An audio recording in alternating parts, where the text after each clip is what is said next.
You are listening to Alex Nanlohi Podcast, to know the Lord and to make Him known.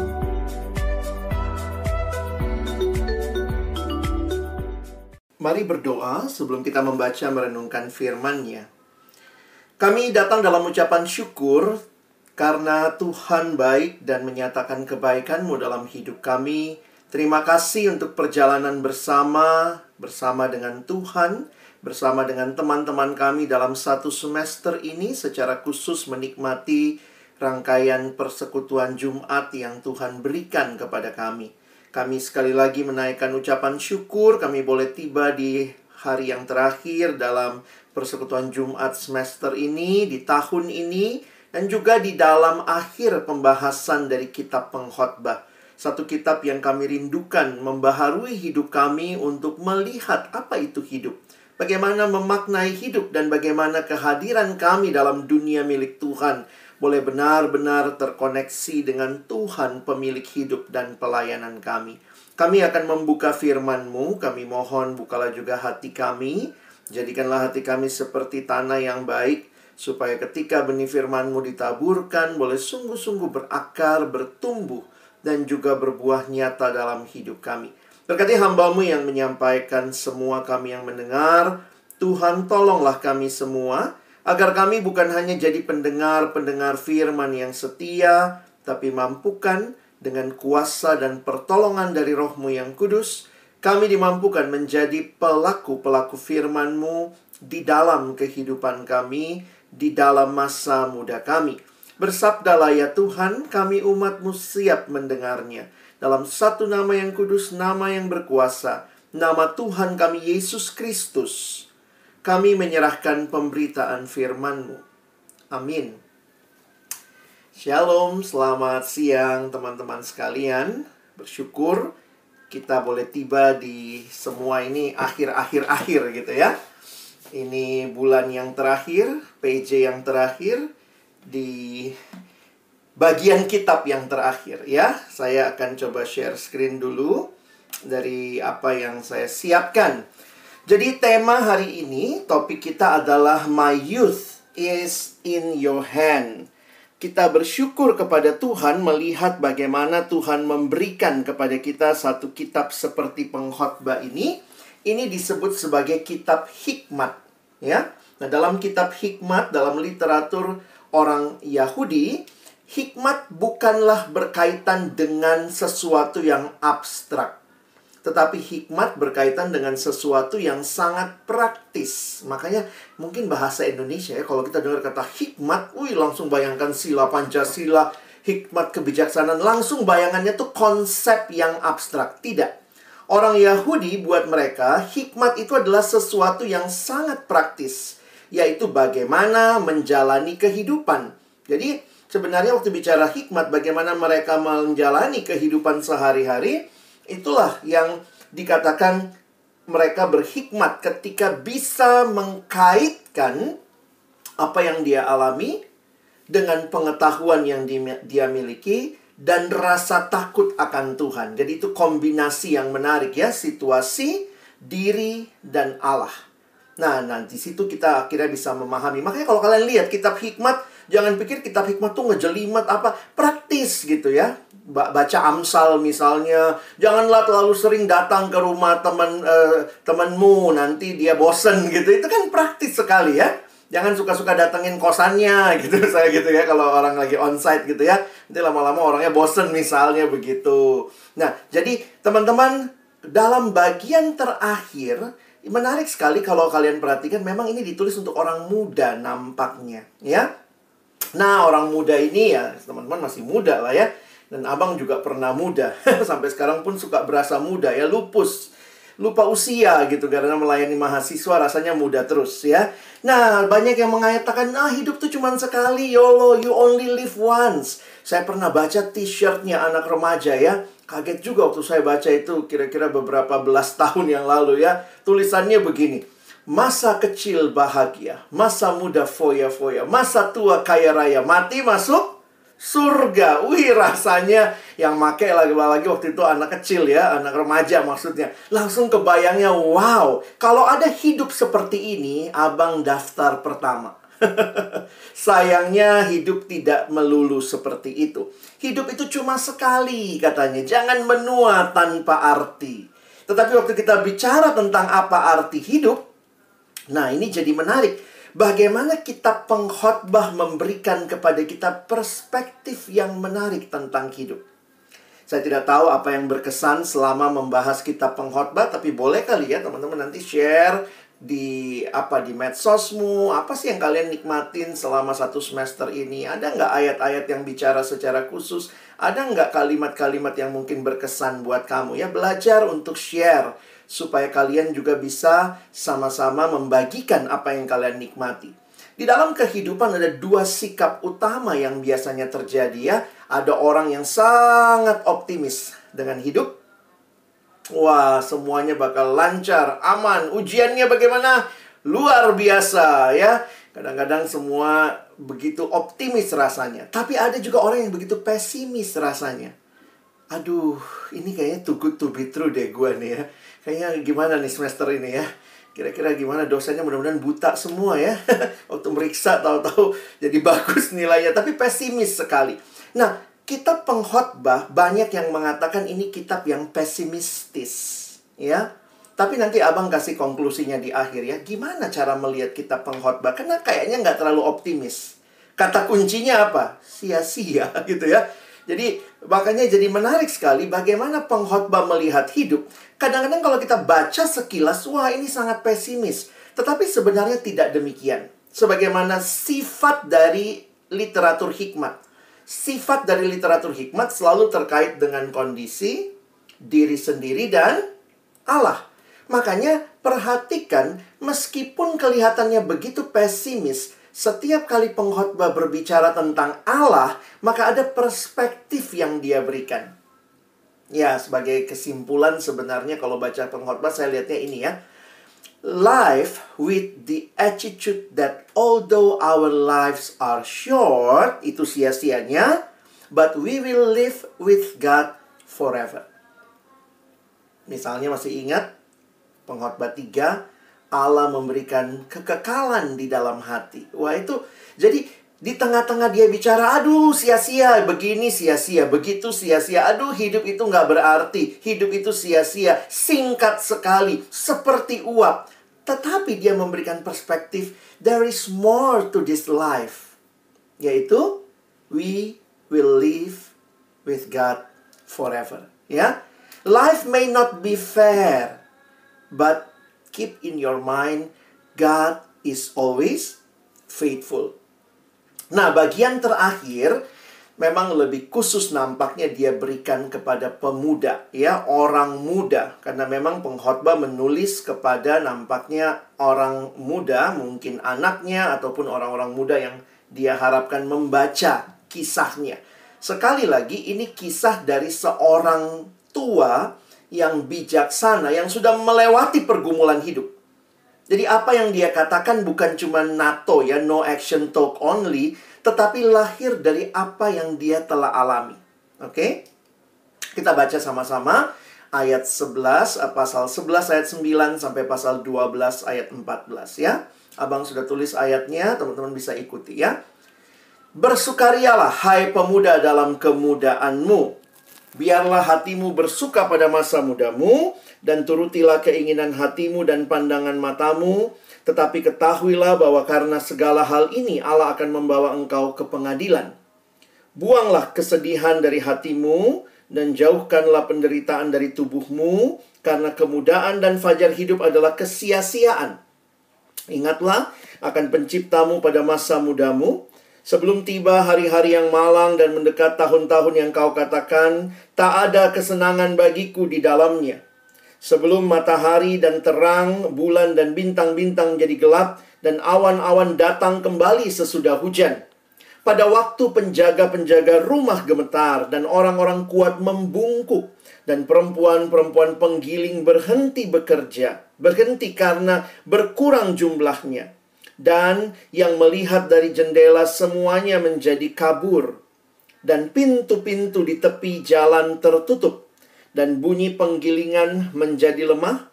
Dan suara menjadi seperti kicauan burung. dan semua penyanyi perempuan tunduk. Juga orang menjadi takut tinggi, dan ketakutan ada di jalan. Pohon badam berbunga, belalang menyeret dirinya dengan susah payah, dan nafsu makan tak dapat dibangkitkan lagi. Karena manusia pergi ke rumahnya yang kekal, dan peratap-peratap berkeliaran di jalan. Sebelum rantai perak diputuskan, dan pelita emas dipecahkan. Sebelum tempayan dihancurkan dekat mata air, dan roda timba dirusakkan di atas sumur, dan debu kembali menjadi tanah seperti semula, dan roh kembali kepada Allah yang mengaruniakannya. Kesia-siaan atas kesia-siaan, kata pengkhotbah, segala sesuatu adalah sia-sia. Selain pengkhotbah berhikmat, ia mengajarkan juga kepada umat itu pengetahuan. Ia menimbang, menguji, dan menyusun banyak amsal. Pengkhotbah berusaha mendapat kata-kata yang menyenangkan dan menulis kata-kata kebenaran secara jujur. Kata-kata orang berhikmat seperti kusa, dan kumpulan-kumpulannya seperti paku-paku yang tertancap, diberikan oleh satu gembala. Lagi pula anakku, waspadalah. Membuat banyak buku tak akan ada akhirnya, dan banyak belajar melelahkan badan. Akhir kata dari segala yang didengar ialah, takutlah akan Allah, dan berpeganglah pada perintah-perintahnya, karena ini adalah kewajiban setiap orang. Karena Allah akan membawa setiap perbuatan ke pengadilan yang berlaku atas segala sesuatu yang tersembunyi, entah itu baik, entah itu jahat. Nah, sedemikian jauh pembacaan firman Tuhan. Berbahagialah kita yang bukan hanya membacanya, tetapi yang juga merenungkannya, melakukan dalam hidup kita, dan bahkan membagikannya. Ya. Nah, teman-teman yang dikasihi dalam Tuhan Yesus Kristus, saya ingin mengajak kita melihat bagian ini di dalam beberapa pembagian. Sebenarnya pembagian besar abang cuma 2 ya, yaitu nasihat bagi orang muda. Itu dari pasal 11 ayat 9 sampai pasal 12 ayat 8. Lalu nanti bagian penutup itu adalah pasal 12 ayat 9 sampai akhir kitab pengkhotbah ayat 14 ya. Jadi saya harap kita bisa memahami bagian ini dengan baik. Nah, teman-teman yang dikasihi Tuhan, mari kita mulai dari yang pertama ya. Saya ajak kita lihat sebentar tentang nasihat bagi orang muda. Nah, ini terbagi lagi ya. Nikmatilah masa mudamu. Itu ayat 9 dan ayat 10. Nah, apa yang disampaikan? Kita udah lihat tadi ya. Waktu dikatakan ayat 9 dan 10, ada nggak ya persekutuan pemudamu atau persekutuan remaja di gerejamu yang melayani pemuda remaja yang ayat temanya adalah pasal 11 ayat 9. Ini kan Alkitabiah ya. Wih, apa tema persekutuan remajamu? Apa moto kalian? Bersukarialah hai pemuda dalam kemudaanmu. Biarlah hatimu bersuka pada masa mudamu, dan turutilah keinginan matamu. Hatimu, matamu. Mungkin kalau kayak begitu pendetamu manggil kamu gitu ya. Berhenti kamu. Apa ini? Tapi ayat ini membuat kita menyadari bahwa pengkhotbah tidak anti kesenangan masa muda. Tetapi pengkhotbah memberikan kepada orang muda ini pagarnya apa? Silahkan lakukan. Kadang-kadang anak muda, apa mau panjat gunung? Silahkan. Mau panjat tebing? Silahkan. Mau menaklukkan hati? Silahkan. Tapi dikasih poinnya apa? Ingat. Yang kita harus ingat adalah itu yang digambarkan bagaimana Allah akan membawa semua ini ke pengadilan. Berarti di sini digambarkan tentang kebebasan, tetapi kebebasan yang ada batasnya. Kebebasan yang di dalamnya pengkhotbah sendiri mengingatkan bahwa ada hal yang more than just in this life. Karena itu kalau kalian perhatikan, ya, kalau perhatikan bagian ini, makanya di pasal 12 ayat 1 tiba-tiba muncul tuh kalimat ini ya. Apa kalimatnya? Ingatlah penciptamu pada masa mudamu. Kenapa ya dikatakan tentang ingatlah pencipta? Kenapa yang diingat Allah sebagai pencipta? Nah, ini kalau kalian mau renungkan menarik juga. Kenapa tidak diingat Allah sebagai gembala, Allah sebagai pemelihara, Allah sebagai penolong begitu. Tapi yang diminta untuk ingat adalah ingatlah penciptamu pada masa mudamu. Siapakah pencipta kita? Ingatlah penciptamu selagi engkau muda. Itu yang dikatakan oleh Alkitab BIS, Bahasa Indonesia Sehari-Hari. Karena memang orang muda tuh kadang lupa Tuhan ya. Lupa Tuhan, lupa diri, jadi tambah pusing lah. Kalau udah tua tuh opung-opung, engkong-engkong, opa-oma kayaknya otomatis tuh ingat Tuhan ya. Udah bobo tanah gitu kali ya. Orang muda ini kadang merasa, wah, I will live forever. Nah, ada dua alasan yang diberikan pengkhotbah. Kenapa harus ingat pencipta pada masa muda? Makanya abang lagi pikir-pikir gini ya. Apa mengingat Tuhan sebagai pencipta itu menolong kita mengerti tujuan?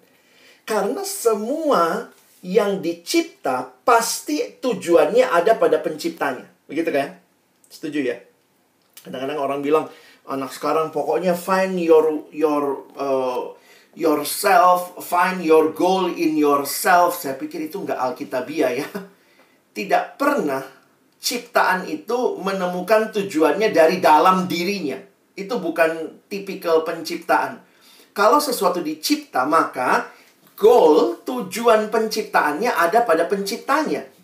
Makanya jangan bicara, misalnya kamu, misalnya abang saya ciptakan botol minum ini ya. Saya ciptakan tumbler ini. Lalu kemudian tumbler ini menemukan tujuan hidupnya dicipta. Tumbler ajaib dia ya. Dia harus tanya sama saya. Demikian juga orang muda yang dicipta oleh Tuhan, ingat penciptamu.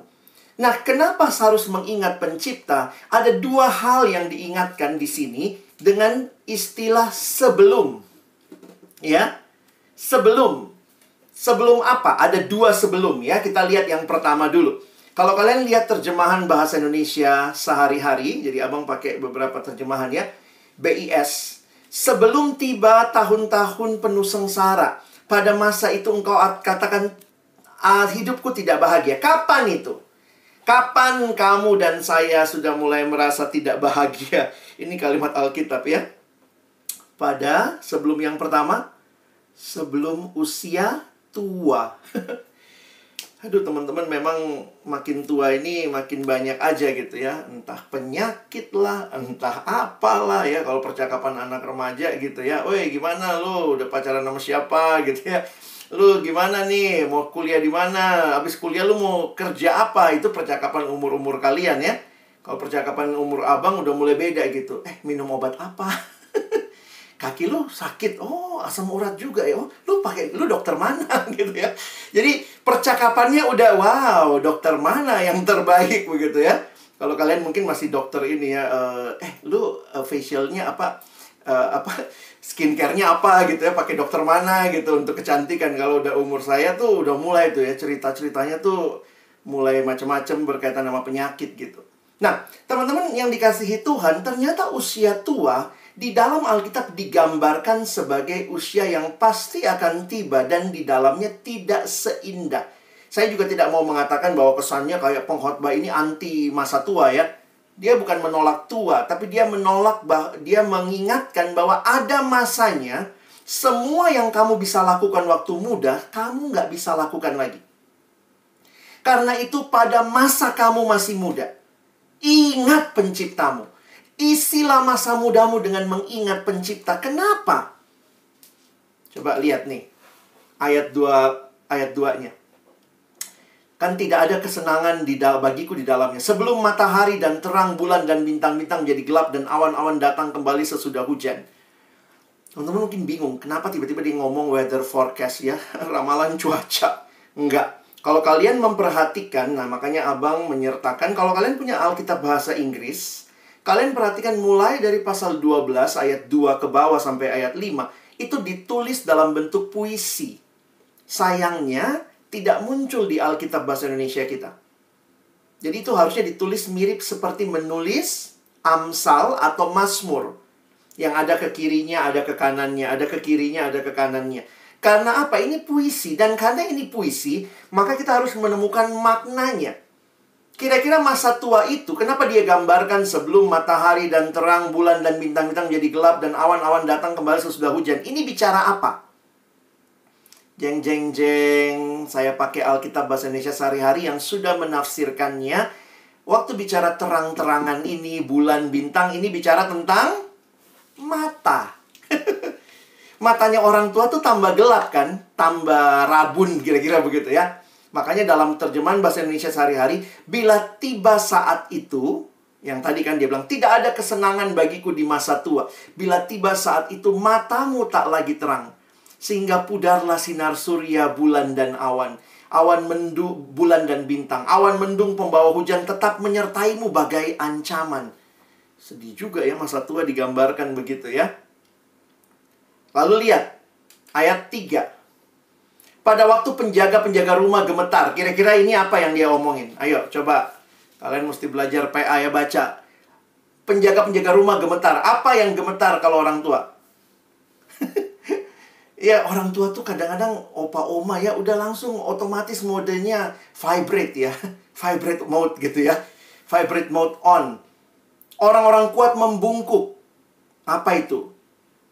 Perempuan-perempuan penggiling berhenti. Ayo, karena berkurang jumlahnya. Siapa perempuan penggiling yang digambarkan? Dan semua melihat dari jendela, semuanya menjadi kabur. Nah, abang tunjukin ya. Yang gemetar itu, lenganmu gemetar. Dan tak lagi memberi perlindungan. Kakimu yang kekar akan goyah tanpa kekuatan. Gigimu, perempuan penggiling tuh gigi ya. Ompong gitu ya. Gigimu tidak lengkap untuk mengunyah makanan. Matamu kabur sehingga menyuramkan pandangan. Nah, kita lihat lagi lanjutannya. Terjemahan Alkitab kita. Dan pintu-pintu di tepi jalan tertutup. Bunyi penggilingan menjadi lemah. Suara menjadi seperti kicauan burung. Dan semua penyanyi perempuan tunduk. Apaan nih ya? Kalau masalah bunyi-bunyian berarti kaitannya sama kuping, telinga ya. Orang tua tuh lucu ya. Opa oma, kalau punya opa oma di rumah gitu ya, kadang kita berisik dia nggak dengar, budak gitu ya. Tapi kadang-kadang kebangun gara-gara apa? Ada bunyi kicauan burung kecil gitu. Itu nggak bisa dijelaskan gitu ya. Makanya kan kalimat keramaian di jalan sampai di telingamu dengan samar-samar. Bunyi musik dan penggilingan hampir-hampir tidak terdengar. Jadi yang deket kagak kedengeran, yang jauh kayak teng gitu ya. Engkau tidak dapat tidur terlena. Opung-opung itu tidurnya 4 jam, 3 jam udah cukup ya. Kamu masih molor, opung udah bangun gitu. Kicauan burung pun membuat engkau terjaga. Aduh, memang benar-benar kitab ini memberikan kita pandangan tentang hidup ya. Nah, lihat lanjutannya. Juga orang menjadi takut tinggi. Ya, logis lah ya. Mana ada opung-opung naik jet coaster, roller coaster ya. Kayaknya nggak itu ya. Opung-opung bungee jumping. Ya, ada juga pasti opung yang berani ya. Tapi nggak lazim lah. Ketakutan ada di jalan. Pohon badam berbunga. Ayo, pohon badam itu apa? Pernah lihat nggak pohon badam berbunga? Hei, penggemar drama Korea. Banyak pohon badam itu berbunga-bunga. Kalian nggak lihat? Pohon badam itu apa? Almond tree. Almond tree itu, yaitu lokasi foto. Ya, pohon badam tuh kalau berbunga putih semua. Jadi ini bicara apa? Rambut. Ya, nanti kalian lihat ya. Pohon badam berbunga, belalang menyeret diri. Wih, udah belalang opung ini ya. Tadinya lompat, sekarang menyeret diri dengan susah payah. Dan nafsu makan tak dapat dibangkitkan lagi. Sebenarnya terjemahan yang lain lebih vulgar, menerjemahkannya itu nafsu seksual ya. Karena manusia pergi ke rumahnya yang kekal dan peratap-peratap berkeliaran di jalan ya. Nanti cari pohon badam, drama Korea bikin di situ ya. Nah, jadi ini terjemahannya. Juga orang menjadi takut tinggi dan ketakutan ada di jalan. Pohon badam berbunga masih tadi ya. Nah, itu semua yang tadi. Nah, ini. Engkau takut mendaki ke tempat yang tinggi dan harus berjalan dengan hati-hati ya. Seperti belalang menyeret-nyeret. Rambutmu beruban, kakimu kau seret waktu berjalan, maka hilanglah segala hasrat dan keinginan. Kita menuju ke tempat tinggal kita yang penghabisan, orang-orang yang berkabung dan meratap di sepanjang jalan. Ingat penciptamu sebelum kamu tua. Sebenarnya abang kasih perspektifnya ya. Ini bukan masalah muda atau tua. Muda tanpa Tuhan sia-sia. Tua pun tanpa Tuhan sia-sia. Jadi sebenarnya bukan masalah lagi muda atau lagi tua. Walaupun secara perspektif yang digambarkan oleh pengkhotbah, makin tua makin banyak keterbatasan. Bukan berarti yang tua tidak bisa melayani Tuhan. Masih ingat Musa dipanggil Tuhan umur 80 tahun. Jangan pikir orang tua tidak bisa melayani Tuhan ya. Kalau dia tua dan mengasihi Tuhan, melayani Tuhan, saya pikir Tuhan akan tetap pakai dia. Tetapi realitanya, justru banyak hal yang harusnya waktu dia masih muda, masih lebih kuat, masih lebih tajam matanya, masih lebih tajam telinganya, itu dipakai untuk kemuliaan Tuhan. Karena itu, ini nasihat buat kita semua, hai orang muda. Seperti tema kita hari ini ya. My youth, ya, is in your hand. Persembahkan kepada Tuhan. Tapi yang kedua, ini sudah ada hints-nya di sini ya, di ayat 5b. Kenapa kita harus ingat pencipta? Karena kita semua sedang menuju ke tempat tinggal yang penghabisan. Kenapa? Karena kita akan menghadapi kematian. Ada dua hal yang pasti dalam hidup. Makin tua, pasti mati. Ada yang bisa menolak itu? Anti-aging bang, alah. Anti-aging juga cuma menolak tua sementara. Dua hal yang sangat pasti. Jadi tua, bakal mati. Tapi nggak ada yang bisa nolak ini. Tapi dua hal yang sangat pasti ini nggak banyak orang yang persiapan. Ya, kalau lulus, kamu belum tentu lulus loh. Belum pasti, tahu-tahu kampus tutup. Dibubarkan, itu nggak pasti. Nggak ada hal yang pasti selain dua hal ya. Makin tua, bakal mati. Dan diingatkan, harusnya kita siap untuk hal itu. Orang muda dikasih perspektif kekekalan. Orang muda dikasih perspektif masa tua. Supaya benar-benar ingat penciptamu pada masa mudamu. Ayat 6-8 mengingatkan sebelum. Nah ini gambaran-gambaran kematian ya. Sekali lagi gambaran-gambaran ini muncul dalam bentuk yang agak puitis ya. Sebelum rantai perak diputuskan, pelita emas dipecahkan, tempayan dihancurkan dekat mata air, roda timba dirusakkan di atas sumur, dan debu kembali menjadi tanah seperti semula, dan roh kembali kepada Allah yang mengaruniakannya. Saya kalau baca ini memang saya pakai terjemahan bahasa Indonesia sehari-hari, ataupun ini yang namanya TSI ya, Terjemahan Sederhana Indonesia, ada Alkitab TSI. Kalian bisa lihat, karena di sini kita jadi mengerti artinya. Jadi ayat 6 itu, ingatlah pada penciptamu sebelum hidupmu berakhir. Kalau tadi, ingatlah penciptamu sebelum engkau menjadi tua. Ini ingatlah penciptamu sebelum hidupmu berakhir. Bagaikan tali kalung perak halus yang patah, atau mangkuk emas yang diremukkan, selesailah segala kegiatan hidupmu. Bagaikan pompa air sumur yang rusak total. Tubuhmu hancur seperti bejana tanah liat yang diremukkan. Lalu tubuhmu yang berasal dari tanah akan kembali menjadi tanah lagi seperti semula. Dan nafas kehidupanmu akan kembali kepada Allah yang memberikannya kepadamu. Teman-teman, waktu kita cari arti hidup, kita perlu berpikir sejak muda dalam perspektif kekekalan. Dan juga perspektif yang pasti ini, bakal makin tua, bakal pasti mati. Saya nggak tahu ya, kalau dengar lagu hidup ini adalah kesempatan. Banyak yang nyanyi, tapi nggak benar-benar pakai kesempatan ya. Ini masa-masa kita mulai berpikir regenerasi. Siapa yang mau jadi pengurus ke depan? Masa-masa berpikir nanti gimana nextnya, siapa yang mau jadi PKK. Kan mbak-mbaknya, mas-masnya, abang kakaknya kan nggak selamanya tinggal di sini jadi pengurus seumur hidup. Tapi cari pengurus tuh susah banget ya. Minta komitmen untuk melayani Tuhan dan sesama sulit banget. Kadang-kadang saya mikir gitu ya, kalau kalian yang dengar firman ini dan kalian sedang bergumul, ingatlah lagu ini ya. Hidup ini adalah kesempatan. Kamu yang bilang, aduh bang, saya kayaknya mau cari kesempatan yang lain.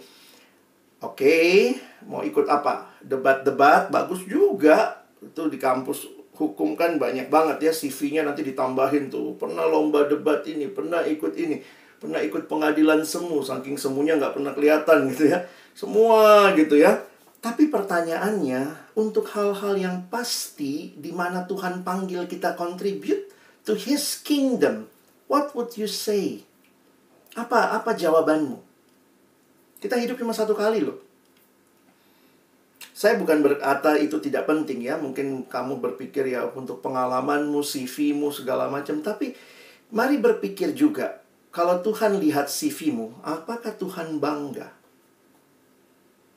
Mungkin your next employee will very proud of you, karena di CV-mu tertulis semua yang luar biasa. Tetapi untuk kerajaan Allah, apakah kita membanggakan Tuhan juga yang sudah panggil kamu dan saya? Hidup itu terbatas, teman-teman. Ayat 8 menyimpulkan kesia-siaan atas kesia-siaan. Kata pengkhotbah, segala sesuatu adalah sia-sia. Nah, ini kata kunci ya. Sedikit kesimpulan kalau kalian lihat. Dari pasal 1 udah muncul sia-sia. Sampai di akhir tuh. Munculnya sampai kira-kira 30 kali, teman-teman. Sehingga kita diingatkan ya. The value of life lies not in the length, but in God. Ya, ini kalimat like this ini ya. The value of life lies not in the length. Bukan seberapa panjang engkau hidup, tapi apakah engkau hidup di dalam Tuhan. Oke? Nah, sebagai penutup ya, setelah bicara kepada orang muda, mengingatkan akan masa tua dan kematian yang pasti itu, maka pengkhotbah menutup bagian ini dengan ayat 9 sampai ayat yang ke-14 ya. Kesimpulannya sederhana, takutlah akan Tuhan, tapi juga nikmati hidup. Jangan berpikir kalau kamu ikut Tuhan, kamu nggak nikmati hidup. Enggak. Ingat tadi ya, pengkhotbah ingatkan, ikuti apa yang kamu sukai, kamu senangi. Makanya orang muda kalau mau berkembang silahkan, tapi selalu takut akan Tuhan. Jadi berarti pengkhotbah menawarkan sebuah kehidupan yang bisa dijalani, menikmati hidup dan takut akan Allah. Dunia ini kan selalu bilang begini, kalau kamu ikut Tuhan gak nikmat hidupmu. Wah, gak begitu teman-teman. Ya, it's not either or. Kamu bisa nikmati itu. Nah, bagaimana menikmati hidup? Ya, waktu takut akan Allah. Maka perhatikan ya, ayat 9. Nah, ini sedikit refleksi tentang pengkhotbah, tentang dirinya. Selain pengkhotbah berhikmat, ia mengajarkan juga kepada umat itu pengetahuan. Ia menimbang, menguji, dan menyusun banyak amsal. Saya kutip dari satu tafsiran, hikmat sang pengkhotbah tidak hanya atas kebijaksanaan yang dimilikinya, tetapi juga dalam kemampuannya untuk membagikan kebijaksanaan ini ya. Banyak orang punya pemahaman, tapi nggak bisa semua orang mengajarkan. Nah, pengkhotbah punya dua-duanya. Kalian mungkin pernah lihat ya, ada dosen pinter banget tapi nggak bisa ngajar. Kenapa? Karena dia hikmatnya mungkin banyak, tapi nggak terampil mengajarkan. Nah, ini pengkhotbah share ya. Tidak hanya atas kebijaksanaan yang dia miliki, tapi juga dalam kemampuannya untuk mengajarkan. Karena itu kalau kalian perhatikan, nah di sini ya, nah lihat aja. Saya langsung menafsirkan. Perhatikan kiri ayatnya, kanan ininya ya, penjelasannya. Kata-kata, ucapan dan tulisan yang bijak dan benar memiliki kekuatan yang besar. Pertama, untuk membangun. Untuk membangun, itu yang pertama ya. Yang kedua, nah ini memang tidak kelihatan. Mungkin kamu bingung, apa itu kusa? K-U-S-A. Dalam bahasa Inggris dipakai istilah goad, G-O-A-D. Itu seperti tongkat yang dipakai untuk memandu lembu.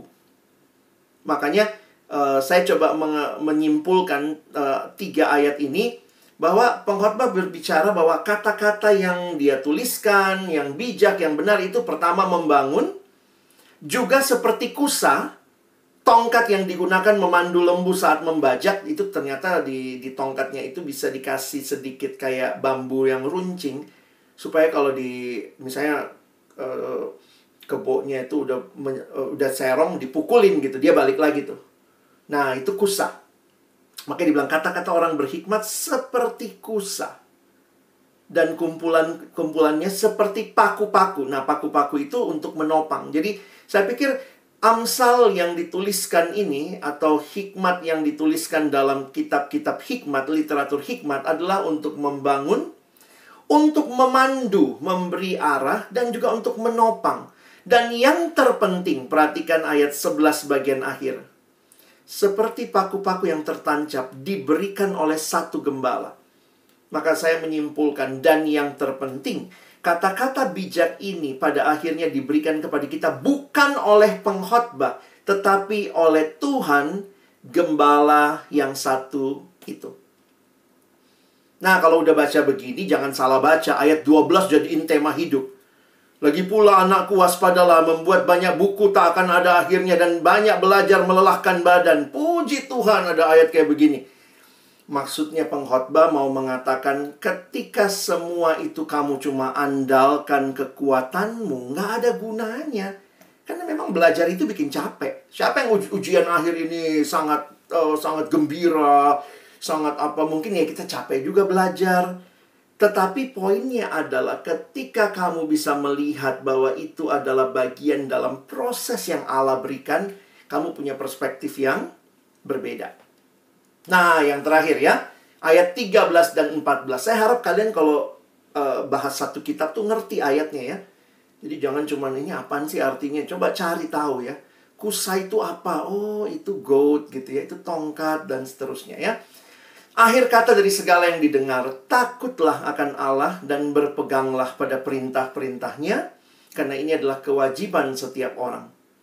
Karena Allah akan membawa setiap perbuatan ke pengadilan yang berlaku atas segala sesuatu yang tersembunyi, entah itu baik, entah itu jahat.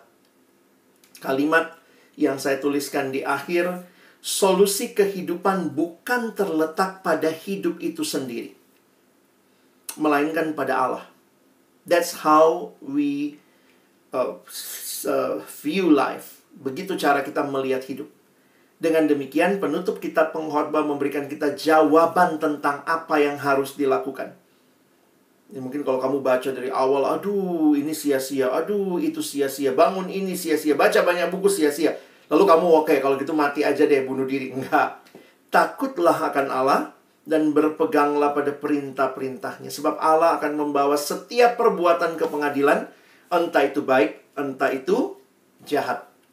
Jadi teman-teman, pengkhotbah mengingatkan setiap orang bahwa makna hidup tidak terletak pada kesuksesan materi. Karena kalau kita yakini ini Salomo yang tulis, dia orang yang kaya raya. Bukan cuma kaya, raya ya. Sangat kaya raya. Dan banyak hal dia punya. Perempuan-perempuan juga jadi istrinya. Wih hebat ya, istri 700 ya. Kalau nggak salah ya, istri 700, gundik 300. Total 1000. Itu sorry ya, kalau ketemu sehari satu tuh 3 tahun baru ketemu lagi. Lu yang 3 tahun lalu ya? Iya kan, 1000 loh sehari satu ketemu, 3 tahun lagi baru ketemu lagi gitu. Tapi jangan salah ngerti ya, Salomo bukan maniak seks. Tapi pada masa itu perkawinan terjadi dalam kaitan politik.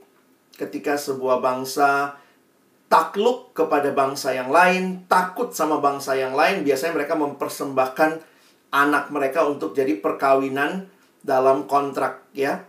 Nah, kalau misalnya satu putri kerajaan mana bawa 10 dayang-dayang, itu udah terhitung semua juga. Jadi bagiannya si raja lah, kira-kira begitu ya. Nah, tapi ingat juga itu tidak dipuji di Alkitab ya. Dikatakan karena istri-istrinya yang banyak itu mencondongkan hati Salomo kepada Allah mereka. Jadi tidak semua yang ditulis di Alkitab harus kita lakukan. Ada orang suka gitu ya. Salomo aja istrinya banyak, apa makanya pacarnya di setiap fakultas ada. So cakep banget kamu ya.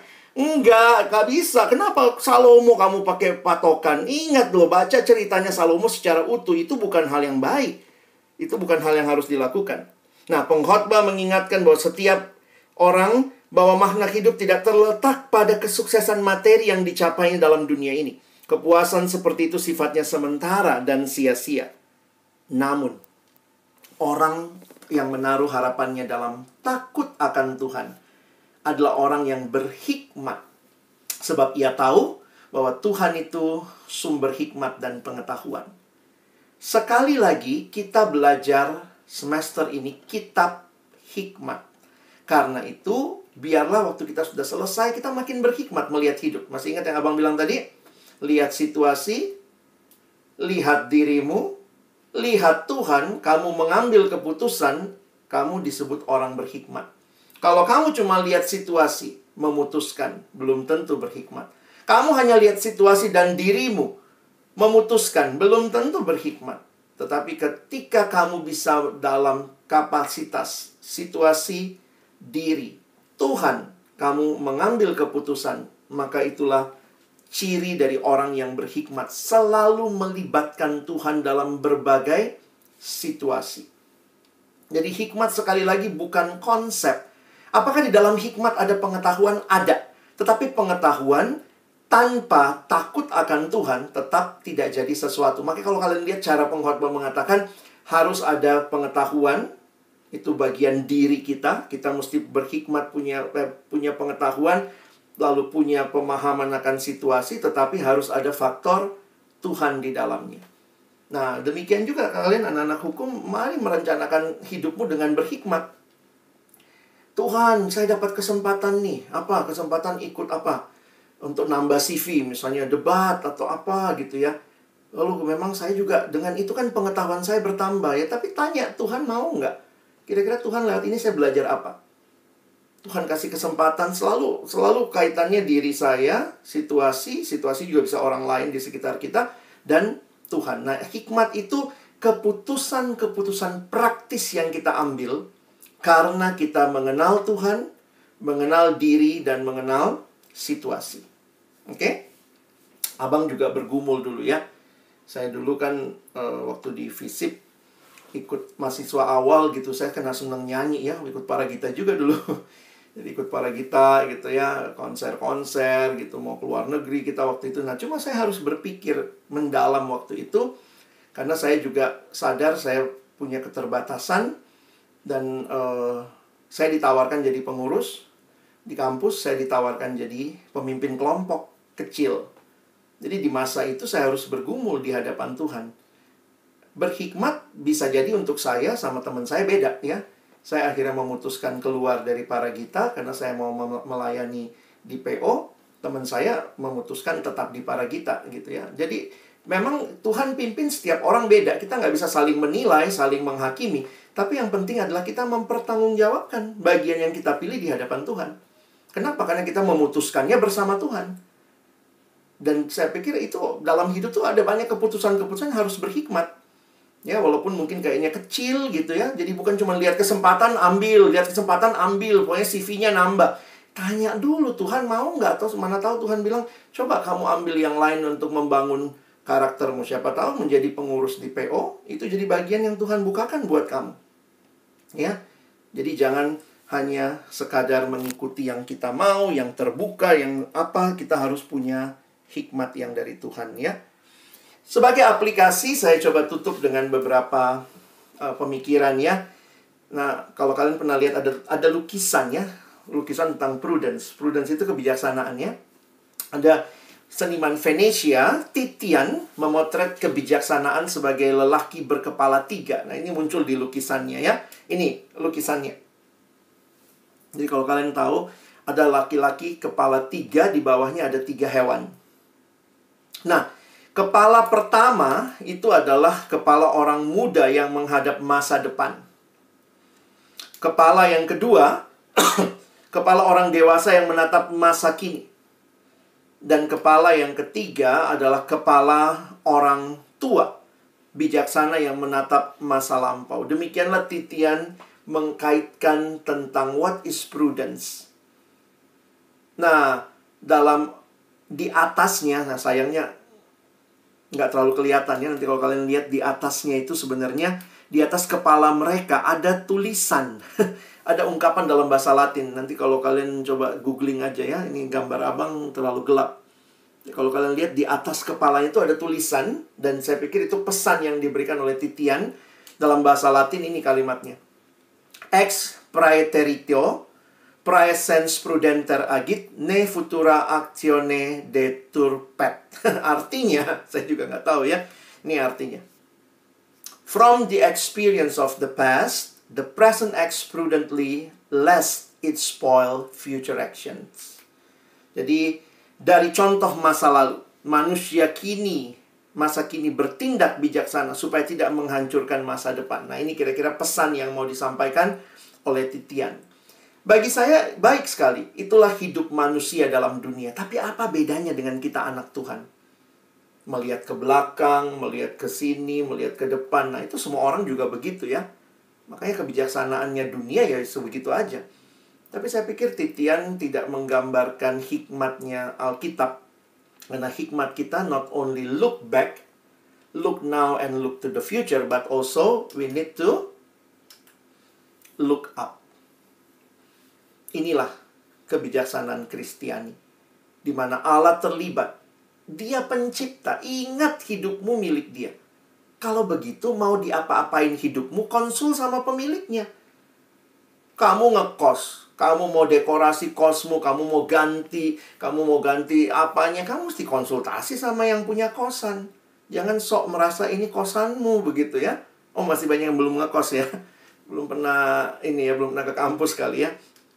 Jadi kalau ditanya, kitab ini pesimis kah? Saya pikir tidak. Bukan pesimis, bukan optimis. Kitab Pengkhotbah adalah sebuah kitab yang realistis, berpengharapan. Hopeful realism. Bahwa memang realita tidak seindah apa yang seharusnya, tetapi kita tidak pernah diminta untuk menyerah.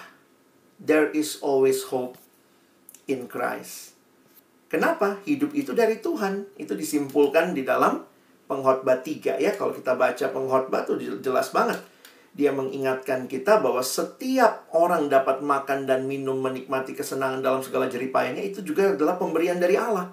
Jadi jangan cuma mau pemberiannya, nggak mau Allahnya. You need to also love the giver, not only love the gift. Dan apa yang paling indah? Karena Tuhan Yesus yang satu-satunya pribadi yang memberikan hidup yang benar-benar hidup. Di Perjanjian Baru, Paulus bicara, hikmat is not only a concept, but wisdom is a person. And that person is Jesus. Wow, ini indah sekali ya. Wisdom is not only a concept, but wisdom is a person. It's Jesus. Yang kedatangannya beda sama pencuri. Pencuri si iblis 3M itu programnya. Mencuri, membunuh, membinasakan. Tapi Yesus datang untuk memberi hidup. Dan memberinya dalam segala kelimpahan. Terjemahan bahasa Indonesia masa kini mengatakan memberikan hidup yang berlimpah-limpah. Bagaimana bisa kita dapat hidup yang berlimpah-limpah itu? Ingat, ini Yohanes 10 ayat 10. Gimana dapat Yohanes 10 ayat 10? Karena ada yang Tuhan lakukan buat kita. Di Yohanes 10 ayat 11. Akulah gembala yang baik. Gembala yang baik memberikan nyawanya untuk domba-dombanya. Teman-teman, kita bisa berhikmat karena kita terima Yesus dalam hidup kita. Kita benar-benar hidup dipimpin oleh Tuhan. Kita menyerahkan seluruh kendali hidup kita, aspek hidup kita, serahkan kepada Tuhan ya. Studimu, keluarga, jadikan kemuliaan Tuhan sebagai pusat dari semua yang kamu lakukan. Jadi bisa nggak nikmati hidup? Bisa. Boleh nggak main? Boleh nggak nonton drama Korea? Bisa. Tapi selalu ingat untuk kemuliaan Tuhan nggak? Kalau orang ngedrama nggak belajar, ya udah nggak kemuliaan Tuhan tuh ya. Makanya ada yang nanya, jadi menurut abang tuh gimana batasannya? Saya bilang batasannya sederhana. Kalau hal-hal yang kamu harus lakukan tidak kamu lakukan, kamu tuh pelajar. Maka kamu utamanya belajar, studi. Kamu bukan penonton drama. Jadi sebenarnya belajarnya yang utama, nonton dramanya sambilan. Tapi kalau kebalik, nonton dramanya yang utama, belajarnya sambilan, nah kamu udah kehilangan tuh. Nge-game boleh nggak bang? Oh boleh, Tuhan yang ngasih kok. Game is a leisure, but apakah untuk kemuliaan Tuhan ketika memang kamu lakukan itu bukan sebagai sesuatu yang kecanduan? Sampai lupa diri, lupa waktu, nggak makan, nggak minum, nggak mandi. Waktu itu yang terjadi bahwa kamu sudah dikuasai game. Kamu bukan lagi menggunakannya buat kemuliaan Tuhan. Ya. Nah, jadi kita akan masuk masa-masa liburan nih teman-teman ya. Kadang-kadang liburan itu tuh waktu-waktu dimana kita it's me time. Tuhan itu nggak ada, PO nggak ada, pemimpin kelompok kecil libur ya, nggak ada yang kontak-kontak gitu ya. Kesempatan, no. Bangun hidupmu dalam spiritualitas dalam Tuhan. Terus bertumbuh adik-adik. Nikmati waktu teduhmu, nikmati persekutuan di gereja, ibadah-ibadah gitu ya. Ingat Tuhan kasih sama kita 3 hal buat kita bertumbuh. Pertama apa? Dia kasih rohnya yang kudus. Hadir dalam hidup kita, memimpin kita. Yang kedua, Tuhan kasih apa? Firman Tuhan. Ayo baca, renungkan tiap hari. Dan juga Tuhan kasih komunitas. Walaupun libur, tetap saling komunikasi ya. Tetap saling ingatkan, saling membangun. Supaya nanti Januari, Februari kita masuk lagi. Kita sama-sama tetap segar dan bertumbuh dalam Tuhan. Kiranya Tuhan menolong. Kita bukan cuma jadi pendengar, tapi jadi pelaku firman. Mari berdoa. Bapa Surgawi, terima kasih buat firman-Mu. Kita pengkhotbah yang begitu indah. Mengingatkan kami bahwa hidup ini adalah sebuah realita yang di dalamnya kami selalu punya pengharapan. Karena kami memiliki Tuhan yang juga adalah pencipta kami. Bahkan di perjanjian baru, Engkau Tuhan yang bukan hanya mencipta, tapi menebus kami. Menyerahkan nyawa-Mu bagi kami. Karena itu kami milik-Mu Tuhan, bagimulah seluruh hidup kami. My youth, my life, I give into your hand. Di dalam nama Yesus kami bersyukur, kami berdoa. Amin.